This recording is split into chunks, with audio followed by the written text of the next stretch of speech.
bari dañ doon njortu ni ñoom ñoo leen jàppale ba waa Pastef falu ndax ki nga xam ni moo di Barth dafa woote woon boycott waaye ci gannaaw bi ñoom Khalifa waxee mel na ni mbir yi ni ñu ko foogee woon ak ni mu mujj demee bokkul ndax ki nga xam ni moo di Barth da doon jàppale ki nga xam ni mooy candidate bu taxawu Sénégal waaye à dernier moment la daal di génn def conférence de presse di woote boycott loolu nag waa taxawu mënuñu koo comprendre kon tey bu dee Abbas daa falu ñu bëgg a jël mbir mi xëpp leen ko ñoom it lànk nañ nee nañ duñu ko nangu. Arfan nan nga jàngatee diggante Barthélémy Dias ak Khalifa Sall jamono ji.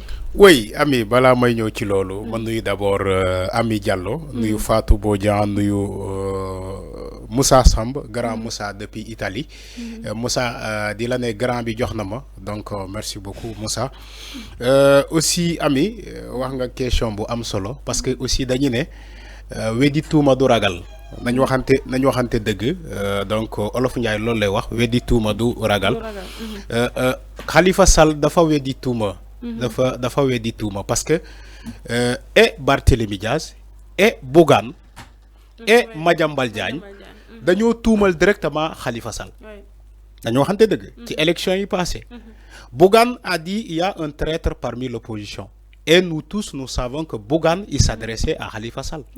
Il dit qu'il a trahi Barthélémy Dias. Il a même insulté cet enfoiré. C'est quoi l'enfoiré? C'est les propos de Bougane. Alors, Madiambal Diagne a félicité Khalifa Sall. C'est l'ironie. Tout ironie. Il a ironisé la félicitation à Khalifa Sall. Boo gisee Madiambal Diagne félicité Khalifa Sall en d'autres termes pour ne ko sa liggéey baax na mooy maanaam yow yaa jàppale Pastef ba ñu gagné élection yi à la mairie de Dakar. Abbas Fall élu maire de Dakar. Félicitations. Voilà Abbas Fall élu exactement xama Ami boo ne Abbas Fall élu maire de Dakar. Félicitations à Khalifa Sall. Donc tu es en train d'accuser Khalifa Sall ni que comme quoi que moom moo jàppale Abbas Fall ba mu falu. Voilà c'est ce que Madiambal Diagne a fait.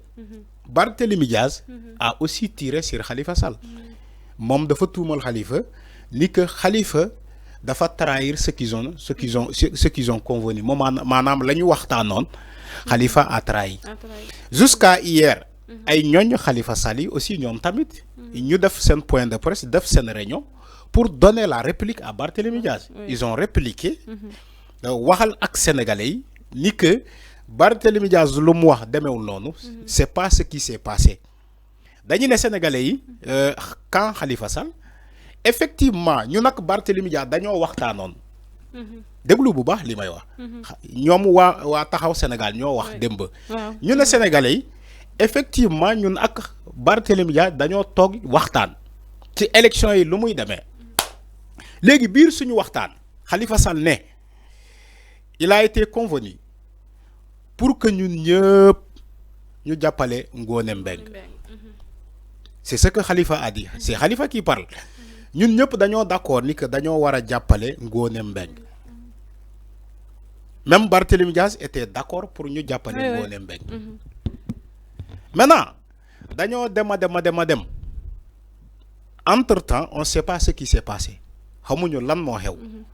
Barthélémy Dias andiwaat beneen requête. Di xamal waa taxaw Sénégal ni que moom am na candidat.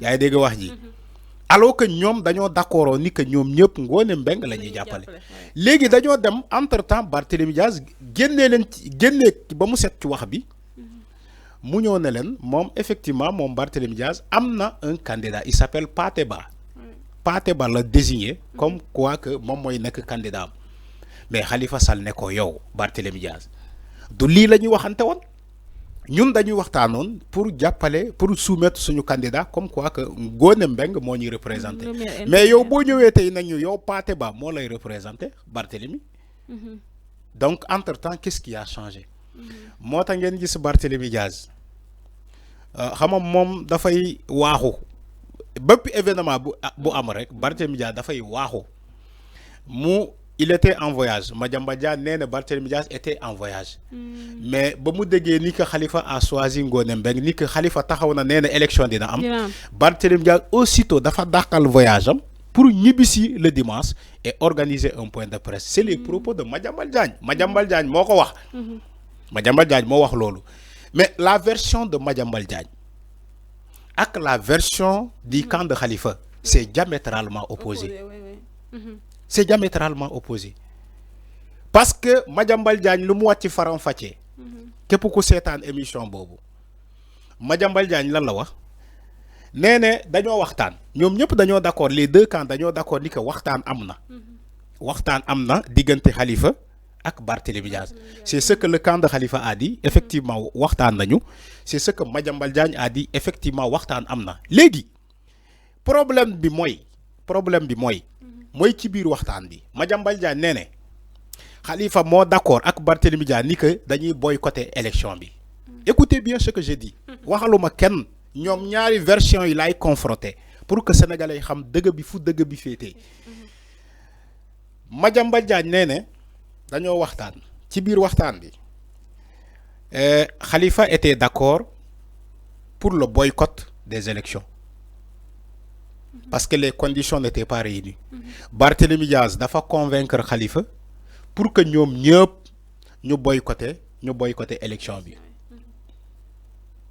Alors ba ñu d'accord ci boycott bi ñu dem ba ci guddi boobu Khalifa a envoyé un message à Barthélémy Diaz. Khalifa moo envoyé un message.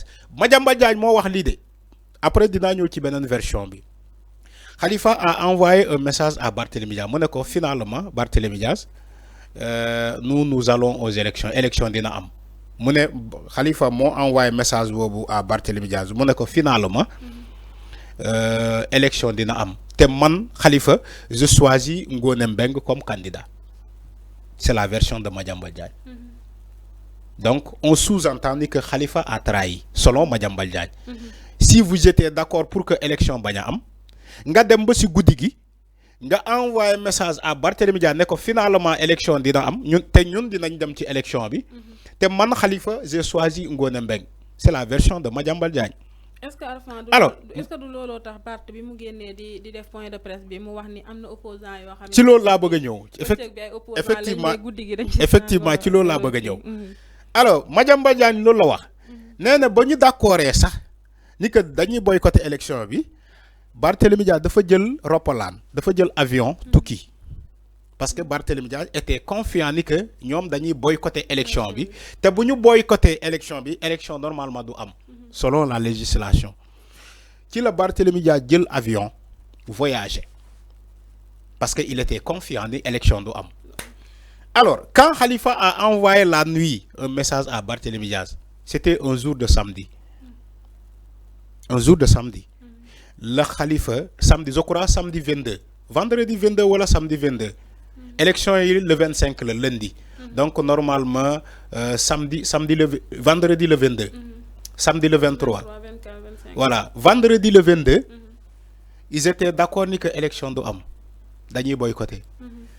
Khalifa Sall toog ba ci guddi gi mu envoyé message à Barthélémy Diaz qui était en voyage ne ko finalement élection dina am te ñun dañuy dem ci élection bi. Madiambal Diagne mooy wax nii de Barthélémy Diaz ne ko ah bon mu ne ko oui te man Khalifa je choisis Ngoné Mbengue comme ma candidate. Barthélémy Diaz n'était pas d'accord dafa dàqal voyage am il était en voyage mu ñibbisi le samedi ci guddi le dimanche mu tenir une réunion mooy point de presse bi ngeen gis Barthélémy Diaz tenir ko le dimanche pour ni que il y a des traîtres parmi l'opposition am na ñoo xamante ne bu li ñuy wax bëccëg guddi gi ñu mel neneen. C'est ce que Barthélémy Diaz a dit. C'est pour donner en guise de réponse à Khalifa Sall. Donc en d'autres termes Barthélémy Diaz a organisé ce point de presse pour attaquer Khalifa Sall. Voilà la version de Madiambal Diagne. Léegi boo ñëwee ci version Taxawu Sénégal qui s'est réuni hier. Taxawu nee ne effectivement ñoom ak Barthélémy Diaz ils se sont réunis nekkul Barthélémy Diaz kese presque l'opposition dañoo waxtaan. Léegi ba ñu waxtaanee ñoom ñëpp ñu d'accord ni que dañuy choisir Ngoné Mbengue comme seen candidate. Maintenant ba ñu demee ba ci guddi gi samedi ñoom xamuñu lan moo changé ci diggante bi Barthélémy Diaz a fait savoir à Khalifa Sall comme quoi que mon Barthélémy Dias désormais il a un candidat qui s'appelle Pateba. Ay dégg wax ji Khalifa Sall a dit à Barthélémy Dias comment ça, mais Barthélémy comment ça, xam Khalifa il aime tellement ce mot là comment ça, il a dit à Barthélémy Dias comment ça, parce que on a été convenu pour que Ngone Mbeng nous représente. Maintenant, il y a un candidat qui s'appelle Pateba, Barthélémy Dias, je ne comprends pas ce qui se passe. Donc, ce Khoulo, c'était à l'interne, il a commencé. Khalifa Sall et Barthélémy Dias, ci mairie de Dakar. Maintenant, taxaw yamul ci lolu, ñu né Barthélémy Dias bu féké mom politicien bo xamantene da fay tam di manœuvre goudi ba mu yaakaar ni que ñom non lañuy mel, ñom meluñu nonu. Ama kuy dem goudi moy xam kuy dem goudi. Waaw ama bo né diw dem la goudi lay dem, c'est parce que yow dem nga goudi ngay dem ba ngeen tassé. Ba ngeen tassé. Yow bo né nit no xor la. Diw no xor la. Dem la no xor la goudi lay dem. Lu muy jëf bëccëg bi ak lu muy def goudi gi du ben. C'est parce que yow da nga bok ci dem yi dem goudi pour gis goudi pour gis dem bobu. Donc ñom dañoo wédi tuuma ñu ne Barthélémy Dias bu fekkee yow da ngay tam di dem goudi ba nga yaakaar ni que ñeneen ni non lañuy mel ñun meluñu nonu ñun duñuy ay demkatu goudi taxaw Sénégal duñuy ay demkatu goudi ñom dañuy joxe sen version des faits ci bëccëg lañ koy joxe. Yamuñu ci lolu mu ne Barthélémy Dias tu es dans la manipulation, tu as toujours été comme ça. Voilà, le torchon brûle. Ouais. Le torchon brûle entre Khalifa et Barthélémy Dias. Légui, on donne raison à qui? C'est ça la réalité. Finalement, kan mo wax deug? Ku nek japp ni sa morom mo la trahir. Ku nek japp ni sa morom mo la trahir. Légui kan mo wax deug? On sait pas. Mais lu leer ba leer moy Khalifa dem na élection te Ngone la choisi, il a perdu. Il a assumé ses responsabilités. Mais est-ce que Arfan sax mënu ñoo xawa wala buñu dëggal kenn ñu li ñu équidistant mais ki nga xamni modi wa taxaw ñom buñu xolé Ngone li mu am mo ëpp seen ay nombre de conseillers. Est-ce que kon ñom mën nañoo wax ni ñom ñoo fal Abass Fall du moment où seen ay conseillers ñom votel nañ leen parce que 22 conseillers la ñu am te Ngone Mbeng 30 voix la am. Mais Ami, mairie de Dakar 100 conseillers là. 100. Bo les conseillers ils sont au nombre de 100. Pastef 13 conseillers là am. Barthélémy Dias 8 conseillers là am 8.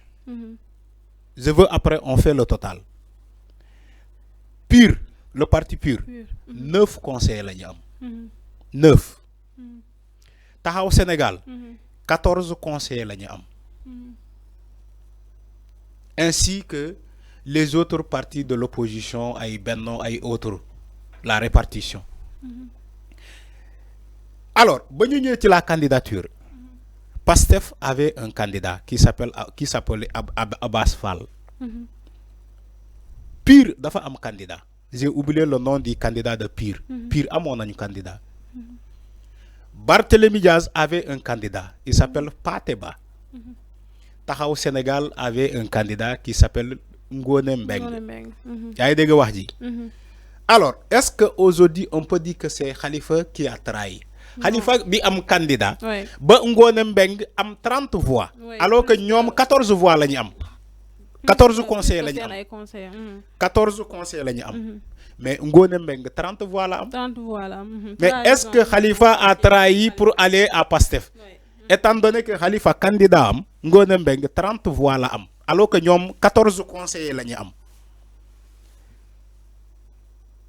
Xama xel aussi dafa njëriñ xalaat. Xel bo gisee Yalla jox ñu xel pour que ñu xalaat. Taxaw Sénégal bu Khalifa Sall néna la 14 conseillers lañu am ci mairie de Dakar. Sur les 100 conseillers Taxaw Sénégal 14 conseillers lañu am.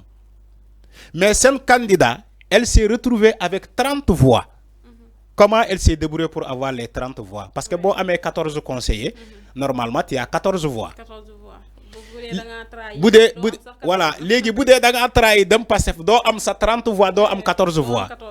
Étant donné que y a 14 voix nga am. Mais comment Ngone Mbeng s'est débrouillé pour avoir 30 voix? Lolo, je pose la question à la population sénégalaise yi ñi sétane. le fait que Bougane n'est Khalifa qui a trahi, Khalifa qui a 14 voix, 14 conseillers, il s'est retrouvé avec 30 voix. Alors, si je suis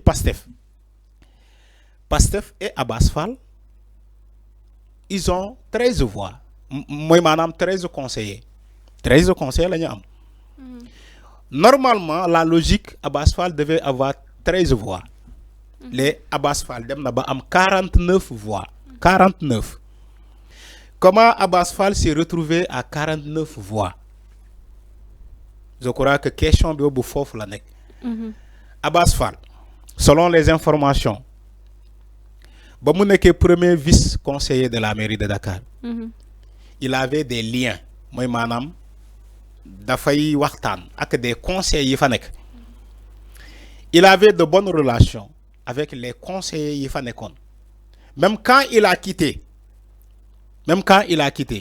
hier j'ai parlé avec un conseiller de la mairie de Dakar.